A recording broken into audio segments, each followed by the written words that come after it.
Subscribe करंतु एबे आम चैनल को आउ प्रेस करंतु बेल आइकन को जहा द्वारा लेटेस्ट वीडियो नोटिफिकेशन आपण माननकु सर्वप्रथमे मिल जिवो। नमस्कार बंधुगण आपण माननकु आम यूट्यूब चैनल को स्वागत। बंधुगण आज आमे जानिबा मासर द्वितीय सप्ताह अर्थात 8 रु 14 तारिखर दिनटी आपणकर किपरि कटिबो केउ प्रकार आजिर दिन को आपण माने प्लानिंग करिवे विशेष भाबरे जदि आमे आपण माननकु कहिबु तो आज आपणकर स्वास्थ्य किपरि रहिबो ता सहित आपणक क्यारियर किपरि रहिबो बिजनेस और व्यापार किपरि रहिबो ए दिन रे ता सहित स्वास्थ्यर महत्वपूर्ण इनफॉरमेशन मध्ये भिडियो रे आमे आपण माननकु कहबु और भिडियो शेष रे उपाय विषय मध्ये आमे आपणकु कहबु जहा द्वारा ए सप्ताह को आपण आहुरी अधिक शुभ और मंगलदायक भर साब्यस्त करि परिबे। जदि आमे कहिबा संपूर्ण भाबरे आपण माननकु पूरा राशिफल विषय रे किंतु यह पूर्व चैनल नुआ आसथिले चैनल को सब्सक्राइब करंतु सांगर नोटिफिकेशन बेल को मध्य ऑन करंतु जहा द्वारा समय समय रे नुआ नुआ वीडियो रो नोटिफिकेशन आपनको सर्वप्रथम मिलिबो। आसंतु जानिबा किपरि रहिबो 8 रु 14 तारिख पर्यंत दिन आपणकर। जदि सबुठारु प्रथमे कहबा कि कोन ए दिन रे आपनको पई विशेष भाबरे पॉजिटिव रहिबा पई जाउची जदि आमे आपण माननकु कहबु ए समय अवधि रे आपणकर विशेष भाबरे वित्तीय स्थिति रे काफी सुधार आसी जिवो। किछि नुआ आरंभ करिबा पई ए दिन आपणक पई बहुत ही भलो रहिबो आ अनुकूल रहिबो। आपणकर परिश्रम आ प्रयास द्वारा ए सेकेंड वीक रे आपणक सामना रे सफलता मिलिबो। विवाह योग्य लोकंक पई कोनोसी भलो संपर्क आसी पारे बा कथावार्ता मध्य घरे आपणकर होई पारे। एहा सहित समाज एवं संपर्कियंक सहित आपणकर प्रभावशाली व्यक्तित्व आउ सरल स्वभाव कारणरू आपणकर मान प्रतिष्ठा बनिकी रहिबो। समय आपणकर किछि मिलाजुला प्रभाव मध्ये आपणक पई नेकी आसुछे किंतु जदि कहिबा ताको बहुत भलो बनेइबा आपणकर काम अटे। किछि टाइम रे अति संपर्कियंक सहित जहाँ भी मनांतर मतांतर आपणक घरे चालुथुला तो ए सप्ताह रे से सबुर स्थिति टिके परिवर्तन हेबो आउ संपर्क रे पुणी थरे मधुरता आसीबो। प्रतिष्ठा लोकंक सह मेलमेलाप बढ़िबो जहाँ आपणकर भविष्यत पई बहुत ही लाभदायक सिद्ध हेबो। धार्मिक स्थल रे जीवार विशेष भाबरे आपणकर प्रोग्राम बनिबो जहाँ द्वारा बहुत अधिक शांति आउ हल्कापण आपण अनुभव करिवे। घरे सुख सुविधा संबंधित वस्तुर किणाकिणी आपण करिवे। कोनोसी दामी जिनिस मध्य कि आपणकु देई पारे। विद्यार्थी वर्गों को निजर चाकरी संबंधित कोनोसी क्षेत्र रे इंटरव्यू रे सफलता मिलिबार जोग बनुछि सेतिपाई पूरा परिश्रमर सहित आपण आपणक कार्य करंतु ता सहित आपण आपणकर सिद्धांत द्वारा कौनसी प्रकार समझौता ए सप्ताह रे करंतु नाही। प्रभावशाली एवं प्रतिभावान लोकंक सहित अधिक टाइम आपण आपणकर स्पेंड करंतु जहा द्वारा आपणकर आत्मबल आ आत्मविश्वास रे वृद्धि हेबो तथा नकारात्मक विचार मध्ये आपणकर दूर हेबो। भाग्य ठारू अधिक आपण आपणकर कर्म उपरे विश्वास रखंतु एहा आपणक पई बहुत ही भलो दिन रहिबो। आसंतु जानिबा ए सप्ताह रे आपणक पई कोन नेगेटिव रहिबाकू जाउची। कोनोसी पारिवारिक कथावार्ता को नै भाई भौणी भितर ए सप्ताह रे लड़ाई झगड़ा होई पारे। घरर वृद्धंकर परामर्श द्वारा संबंध को खराब हेबा ठारू बचेई कि रखंतु ता सहित घर नाम रे कि आपणकर नुकसान मध्य करि पारे सेति पई आपण सावधान रहंतु।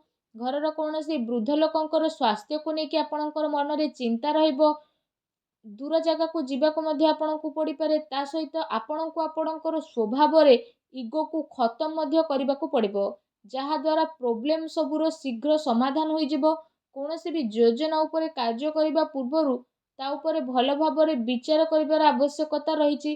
कोनोसी दुखद समाचार मिलिबा कारणरू मन रे आपणकर उदासी आ नकारात्मक विचार मध्य आसीबो किंतु जदि कहबा आपण शीघ्र ही से सबुरु बाहर को बाहरिबे। विद्यार्थी वर्ग पाठ पढ़ार अपेक्षा फालतू भूल बुझामणा रे अधिक ध्यान देबे आ निजर महत्वपूर्ण कार्य को बहुत ही अधिक संभाळिकी मध्य रखिबे।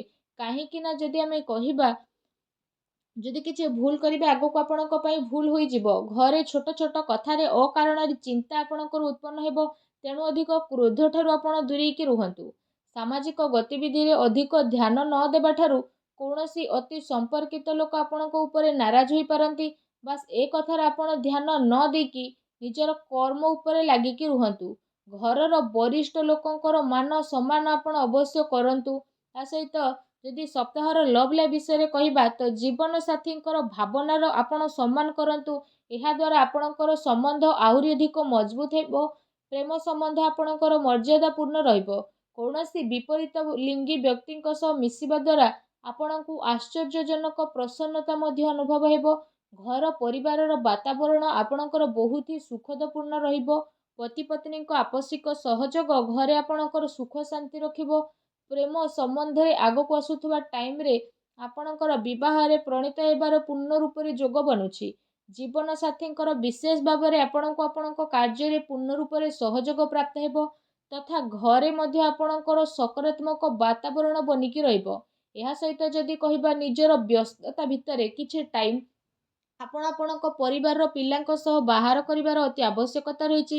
ଏହାଦ୍ୱାରା ପରିବାରରେ ଆପଣଙ୍କର ରେସ୍ପେକ୍ଟ ଆହୁରି ଅଧିକ ବଢ଼ିଯିବ। ଆସନ୍ତୁ ଜାଣିବା ଏ ଦିନରେ ଆପଣଙ୍କର ବ୍ୟବସାୟ ଓ କ୍ୟାରିୟର କିପରି ରହିବ। ବ୍ୟବସାୟରେ ଏବେ ବର୍ତ୍ତମାନ ପରିସ୍ଥିତିର ପ୍ରଭାବ ଯେହେତୁ ବନୁଛି ତ ଧନ ସମ୍ପତ୍ତି ତ ଲେଣ ଦେଣରେ ବହୁତ ଅଧିକ ଆପଣ ସାବଧାନତା ରଖନ୍ତୁ, କାରଣ ଧୋକା ହେବାର ସମ୍ଭାବନା ମଧ୍ୟ ବନୁଛି। ଚାକିରି ପେଶା ବ୍ୟକ୍ତିଙ୍କର ଅଫିସର ମାହୋଲ ବହୁତ ହିଁ ଶାନ୍ତିପୂର୍ଣ୍ଣ ରହିବ। ବିଶେଷ ଭାବରେ କାର୍ଯ୍ୟକ୍ଷେତ୍ରରେ ଯଦି କୌଣସି ପ୍ରକାରର ନିବେଶ କରିବା ପାଇଁ ଆପଣ ଚାହୁଁଛନ୍ତି ତ ସେସବୁ କାର୍ଯ୍ୟକୁ ଆପଣ ବହୁତ ହି ଗମ୍ଭୀରତାର ସହିତ ଜାଣିବେ। ଏହାଦ୍ୱାରା ଆପଣଙ୍କୁ ବହୁତ ଭଲ ରେଜଲ୍ଟ ମଧ୍ୟ ପ୍ରାପ୍ତ ହେବ ଆଉ ଏହା ଆପଣଙ୍କ ପାଇଁ ବହୁତ ହି ଭଲ ରହିବ।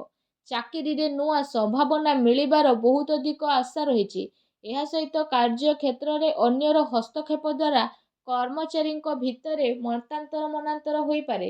ସେଥିପାଇଁ ନିଜର ନିର୍ଣ୍ଣୟକୁ ପ୍ରାଥମିକତା ଦିଅନ୍ତୁ ତଥା ବ୍ୟବସାୟିକ ଗତିବିଧିରେ ନିଜର କଡ଼ା ନଜର ରଖନ୍ତୁ। ଏହା ସହ ଚାକିରି ପେଶା ବ୍ୟକ୍ତି ମଧ୍ୟ ଅଫିସରେ ପଲିଟିକ୍ସର ଶିକାର ମଧ୍ୟ ହୋଇପାରନ୍ତି, ତେଣୁ ଟିକେ ସାବଧାନ ରୁହନ୍ତୁ।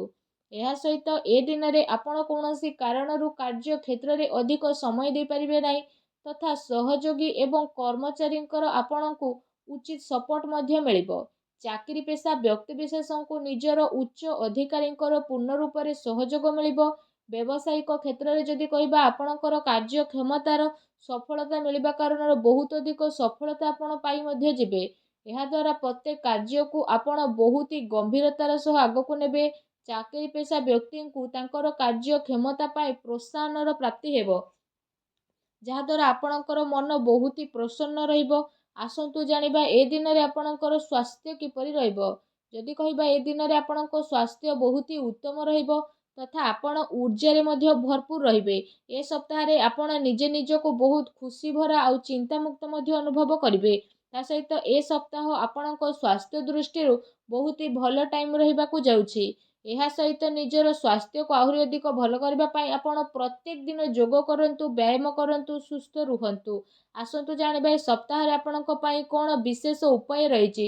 ଯଦି କହିବା ସପ୍ତାହରେ ଆପଣ ପ୍ରତ୍ୟେକ ଦିନ ତୁଳସୀ ଚଉରା ପାଖରେ ସନ୍ଧ୍ୟା ସମୟରେ ଘିଅର ଦୀପ ଲଗାନ୍ତୁ। ତା ସହିତ ପକ୍ଷୀମାନଙ୍କୁ ଘରର ଛାତ ଉପରେ ଦାନା ଖାଇବାକୁ ଦିଅନ୍ତୁ, ଗାଈକୁ ସବୁଜ ଘାସ ଖାଇବାକୁ ଦିଅନ୍ତୁ।